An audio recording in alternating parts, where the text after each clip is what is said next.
Sound take 7 action. मैंने कल एक प्रेस कॉन्फ्रेंस करी थी और वहां पर एक छोटा सा वाकया सुनाया था। आपकी अनुमति हो तो वो जरूर सुनाना चाहूंगी। एक गांव में डाका पड़ा, खूब लूट हुई, खूब खसोट हुई, खूब माल इधर से उधर किया गया। शक यह था कि गांव का मुखिया इसमें शामिल है, तो लोग परेशान हुए क्या किया जाए। लोग कोतवाल के पास गए। लोगों ने कोतवाल से कहा आप इस डाका की जांच कीजिए, कैसे कौन डाकू है, कौन डाका डाल रहे हैं, क्यों डाल रहे हैं। तो कोतवाल आनाकानी करने लगा, इधर उधर देखने लगा, बगले झांकने लगा। अब लोगों को समझ में आया लोग रोज जाए, रोज गुहार करें जांच की। अगले दिन पता चला कि कोतवाल को भी डाके की लूट मिलती थी, इसलिए वो जांच नहीं करना चाह रहा था। तो 18 महीने बाद जब सेबी ने सुप्रीम कोर्ट से कहा कि we have drawn a blank, मतलब हमें कुछ नहीं मिला है, तो मैं सिर्फ एक सवाल पूछना चाहती हूं यहां पर।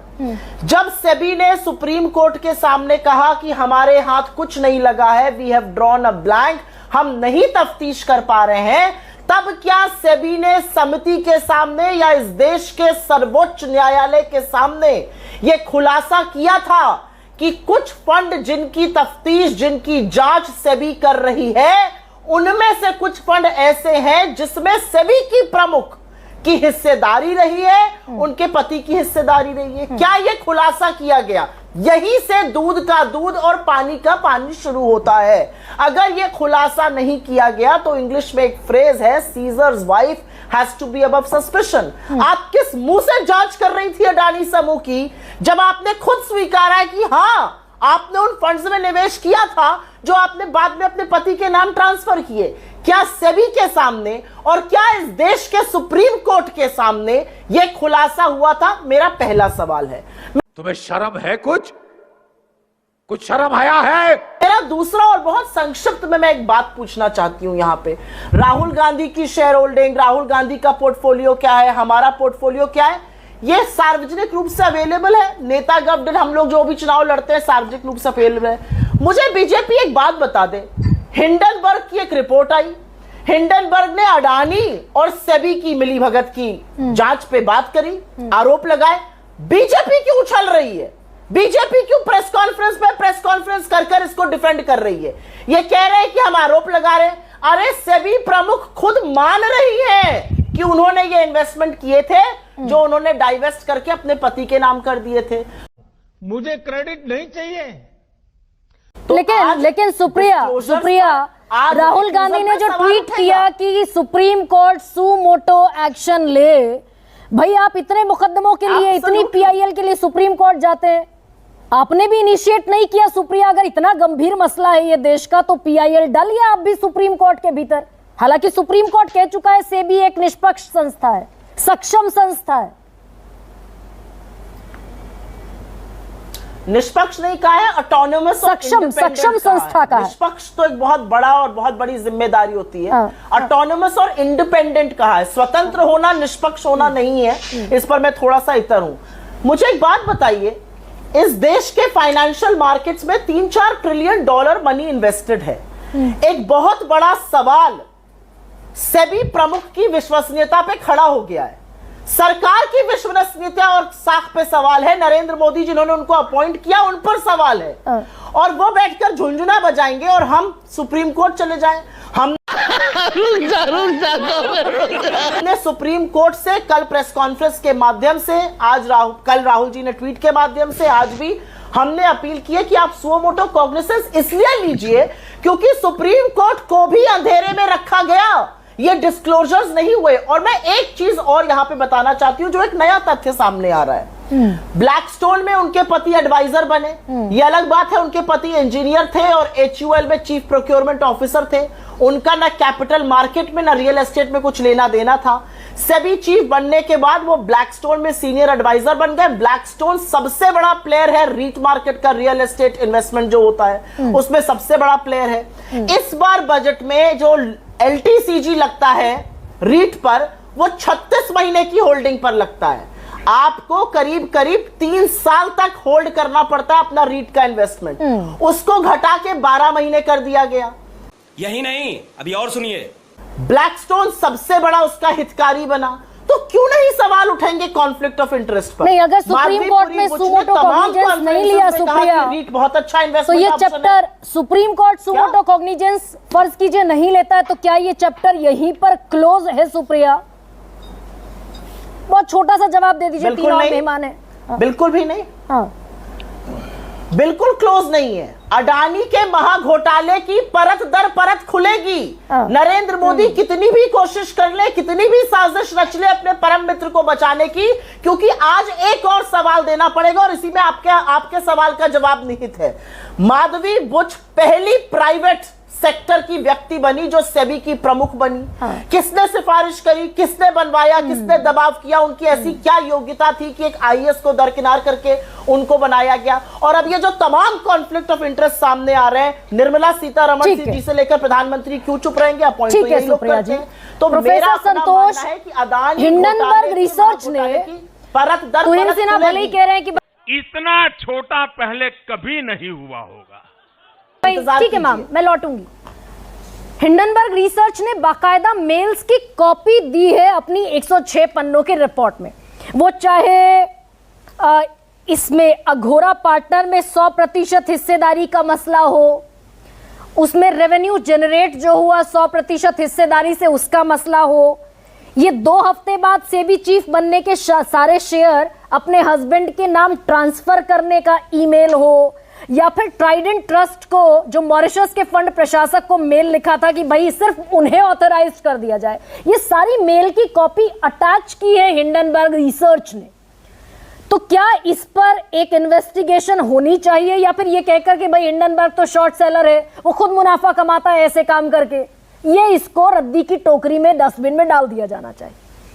नहीं, कतई नहीं। जाहिर है रद्दी की टोकरी में नहीं डाला जा सकता, और हमें उम्मीद जरूर है, सुप्रीम कोर्ट से उम्मीद थी। अब है कि नहीं ये बड़ा मुश्किल है अब कहना, क्योंकि अंग्रेजी में सीधे ढंग से ये कहा जा सकता है कि the Supreme Court has appointed the SEBI to investigate and the Supreme Court has come up with a blank, has come up against a stone wall, because SEBI says they've come up against a stone wall. Stone wall क्यों?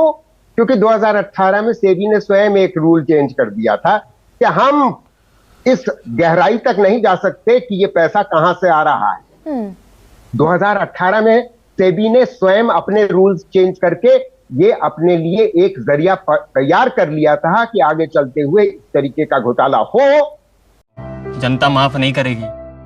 आप real estate investment fund की बात कर रहे हैं, real estate investment trust की बात कर रहे हैं? नहीं, रीट की बात नहीं कर रहा मैं, रीट की बात नहीं कर रहा मैं। सुप्रीम कोर्ट की जो अपनी रिपोर्ट है, जो सेबी 6 मेंबर की कमेटी बनी थी, 2023 में उसकी रिपोर्ट आई, क्योंकि जब हिंडनबर्ग की रिपोर्ट जनवरी में आई, उसके बाद 6-7 महीने 8 महीने बाद सेबी की पर सुप्रीम कोर्ट की ने जो कमेटी बनाई थी 2-3 महीने के अंदर, उस कमेटी की रिपोर्ट की बात कर रहा हूं। Supreme court appointed 6 member committee, जिसमें नंदन निलेकानी भी मेंबर थे, मैं उसकी बात कर रहा हूं। उसमें वो कमेटी की रिपोर्ट फाइनल सुप्रीम कोर्ट को सबमिट कर दी गई, तो वो ये कहती है कि 2000 सेबी ने हमको ये बताया कि 2018 में तो ये रूल इन्होंने चेंज कर दिया था।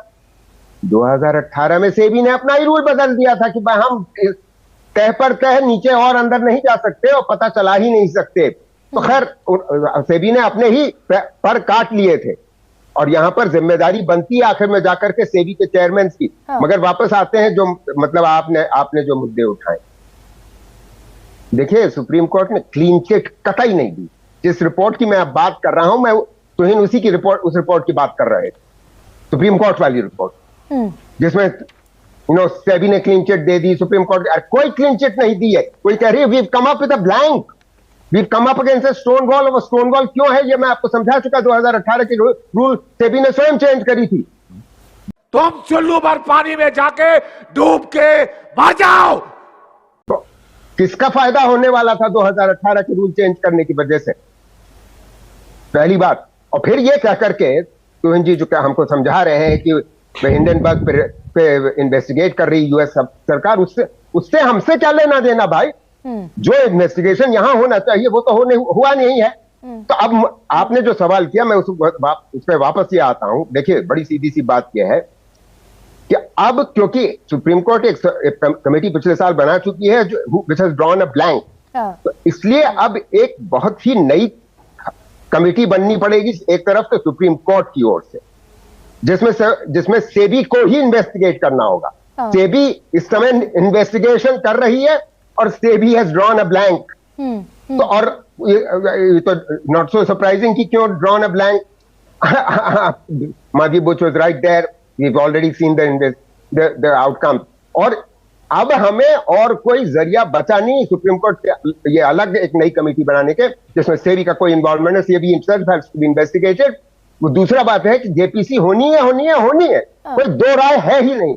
लेकिन प्रोफेसर संतोष, अगर सेबी की प्रमुख को, सेबी चेयरमैन को सेबी भी बैक करता हुआ दिख रहा है, अडानी ग्रुप तो क्यों बैक कर रहा है? बड़ा स्वाभाविक क्यों बैक कर रहा है? हाँ। तो Madhabi Buch has to expose herself, has to make herself available for to be questioned by the Joint Parliamentary Committee. The citizens of India need to know.